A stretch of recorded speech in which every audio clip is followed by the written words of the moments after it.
今天開始新出發嗎？流過了吧，忘記了嗎？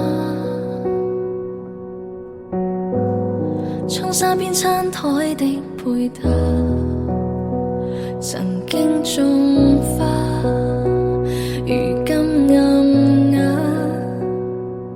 誰從屏幕裏看從前？而誰停下企我門前？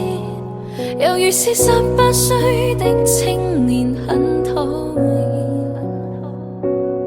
誰人願伴你到成年，停留塵俗世裏浮潛，橫欄背伴你旅行，如途中一面。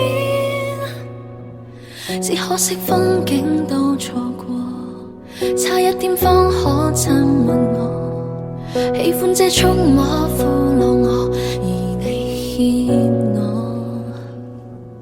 當天的街巷中碰過，吹起的煙圈中說破，心中這一位英俊少年的愛火，可燒傷我。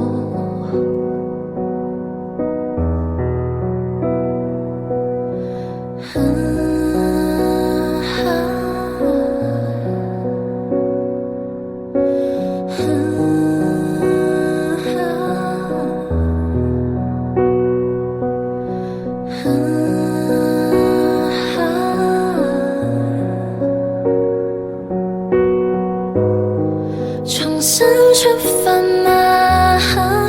更渴望未來，以往這少年懂愛嗎？彷彿不夠，成長會進化嗎？也信念自